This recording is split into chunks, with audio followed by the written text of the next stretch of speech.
বন্ধুরা ভীষণ সহজভাবে খুবই কম উপকরণে মাত্র 15 মিনিটেই রসে টইটুম্বুর মাখনের মতো নরম তুলতুলে অমৃত স্বাদের রসবড়া বানিয়ে দেখাবো। মুখে দিলেই মিলিয়ে যাবে। কয়েকটা ছোট ছোট টিপস ফলো করে তৈরি করলে এরকম নরম তুলতুলে মাখনের মতো তৈরি হবে।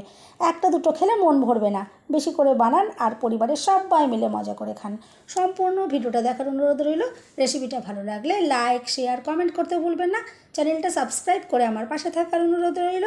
দেখে নেওয়া যাক আমার আজকের রেসিপিটা।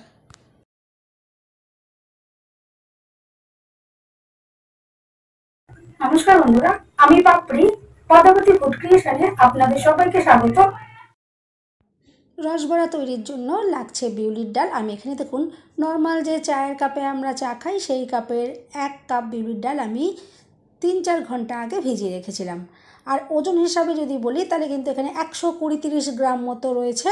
দেখুন আমি 3-4 ঘন্টা আগে এটা খুব ভালো করে ধুয়ে জলে ভিজিয়ে রেখে দিয়েছিলাম। আর ডালগুলো কিন্তু এখন একদমই নরম হয়ে গেছে। আর সুন্দরভাবে যখন নরম হয়ে যাবে তবেই কিন্তু এগুলো পেস্ট করলে বেশি সুন্দর তৈরি হবে। দেখুন আমি এখন ডালগুলো পেস্ট করে নেওয়ার জন্য একটা মিক্সি জারের ভেতরে নিয়েছি। মিক্সি জার যদি না থাকে আপনারা কিন্তু শিলে বেটেও করতে পারেন, কোনো অসুবিধে নেই। দেখুন আমি এখন ডালগুলো এভাবে জল ঝরিয়ে মিক্সি জারে দিয়ে দিয়েছি আর অল্প করে জল দিয়ে পেস্ট বানিয়ে নেবো। এটা কিন্তু বেশি পাতলা করা যাবে না। এভাবে দেখুন আমি মিক্সি জারে দিয়ে দিয়েছি আর একটা মিহি পেস্ট বানিয়ে নেব। দেখুন পেস্ট আমি বানিয়ে নিয়েছি ডালের। আর খুব ভালো মিহি করে এটা করে নিতে হবে যাতে দানা দানা ভাব না থাকে।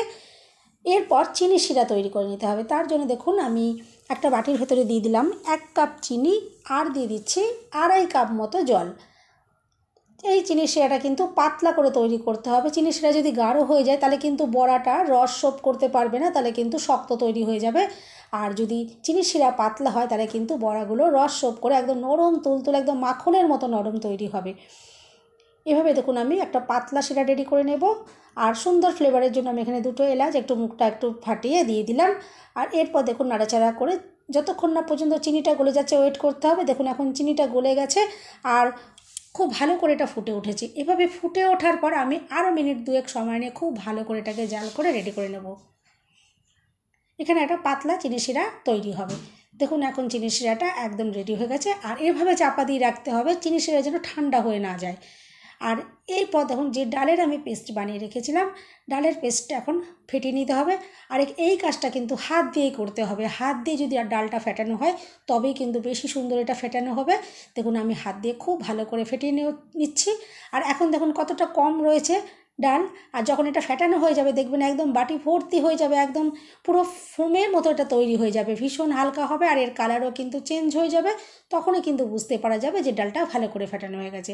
আমি মিনিট 10 সময় নিয়ে খুব ভালো করে ডালটা ফেটিয়ে নিচ্ছি। দেখুন দেখে বুঝতেই পারছেন আপনারা যে একদম বাটি দেখুন ভর্তি হয়ে গেছে আর এটা পুরো ফোমের মতন হয়ে গেছে। আর কালারটাও দেখুন চেঞ্জ হয়ে গেছে, অনেকটাই এটা সাদা হয়ে যাবে আর ভীষণ হালকা তৈরি হয়ে যাবে। হাত দিলেই কিন্তু বুঝতে পারা যাবে যে এটা ভীষণ হালকা হয়ে গেছে। তাও চেক করে নেওয়ার জন্য এখানে দেখুন আমি বাটিতে কিছুটা জল নিয়ে নেব। এটা চেক করে দেখে নেব যে সঠিকভাবে এটা ভালো করে ফেটানোটা হয়েছে কি না। আমি দেখুন একটা বাটির মধ্যে জল নিয়ে নিচ্ছি। আর এই জলের ভিতরে দেখুন আমি এখন একটুখানি এই ডালের মিশ্রণটা দিয়ে দেখব। যদি এটা ভেসে থাকে তাহলে বোঝা যাবে যে ডালটা সুন্দরভাবে ফেটানো হয়ে গেছে। দেখুন এটা ভেসে রয়েছে জলের ভেতরে, দেখুন ডুবে যায়নি। যদি ডালটা না ফেটানো ঠিকঠাক হতো তাহলে কিন্তু এটা ডুবে যেত। আর সুন্দরভাবে ফেটানো হয়ে গেছে বলে দেখুন সুন্দরভাবে এটা জলের মধ্যে ভেসে রয়েছে। এরপর দেখুন আমি এগুলোকে আবারও নিয়ে নিচ্ছি আর খুব ভালো করে আবারও একটু ফেটিয়ে নেব। যত এটা ফেটানো হবে ততই কিন্তু বড়াগুলো কিন্তু নরম তুলতুলে একদম মাখনের মতন কিন্তু নরম তৈরি হবে। দেখুন আমি ভালো করে আবারও ফেটিয়ে নিয়েছি। আর এখানে দেখুন দিয়ে দিচ্ছি 1/2 চামচ বেকিং পাউডার। এরপর বেকিং পাউডার দেওয়ার পর আমি আবারও দেখুন ভালো করে ডালের সাথে মিশিয়ে নিচ্ছি। আর ডালটা ভালো করে ফেটিয়ে নেওয়ার পরেই কিন্তু এখানে বেকিং পাউডারটা অ্যাড করতে হবে। আমি দেখুন শেষে বেকিং পাউডারটা দিলাম, ভালো করে আগে ফেটিয়ে নিয়েছি। আর এরপর সুন্দর কালারের জন্য আমি এখানে একটু সামান্য পরিমাণে অরেঞ্জ ফুড কালার দিলাম। আর আপনারা যদি ঘরোয়াভাবে করেন এটা কিন্তু দেওয়ার কোনো রকম প্রয়োজন নয়, আমি একটু দেখার সৌন্দর্যের জন্য আমি এখানে ব্যবহার করলাম। আর এরপর দেখুন কিছুটা সাদা তেল আমি কড়াইতে দেখুন ভালো করে গরম করে নিচ্ছি। আর ভালো করে গরম করে নিতে হবে, ঠান্ডা তেলের ভেতর কিন্তু দেওয়া যাবে না। এভাবে তেলটা দেখুন যখন বেশ ভালো করে গরম হয়ে যাবে তখন এখানে বড়াগুলো দিয়ে দেব। এখন তেলটা দেখুন ভালো করে গরম হয়ে গেছে।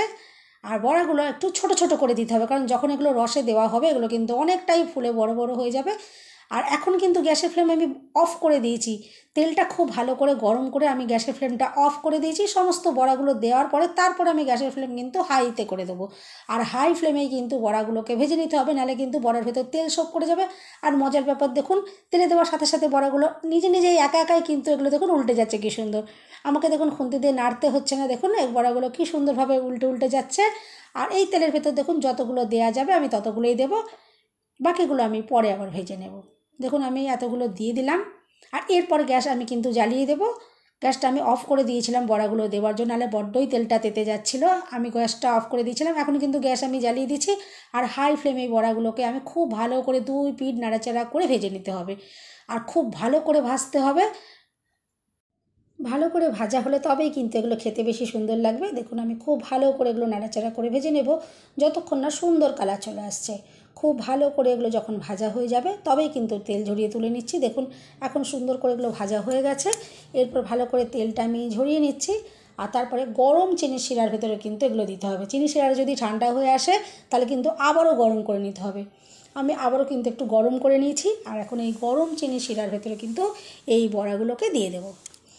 দেখুন আমি বড়াগুলোকে দিয়ে দিলাম। আর বড়াগুলোকে দেওয়ার পর একটু এভাবে একটু নাড়াচাড়া করে দিতে হবে। আর নাড়াচাড়া করে দেওয়ার পর আবার কিন্তু চাপা দিয়ে রেখে দিতে হবে।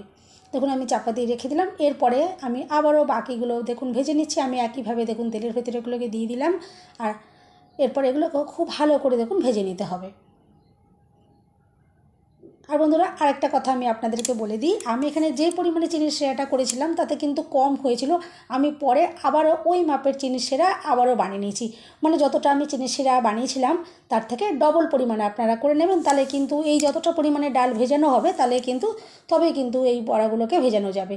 প্রথমে আমি যেটা করেছিলাম একটু কম হয়েছিল, আপনারা প্লিজ একটু ডবল করে নেবেন, তাহলে কিন্তু দেখবেন সুন্দরভাবে বড়াগুলো ভেজাতে পারবেন। দেখুন এই যেগুলো আমি বড়াগুলো আবারও দেখুন ভেজে নিলাম। পরের ব্যাচটা দেখুন কত সুন্দর দেখতে লাগছে।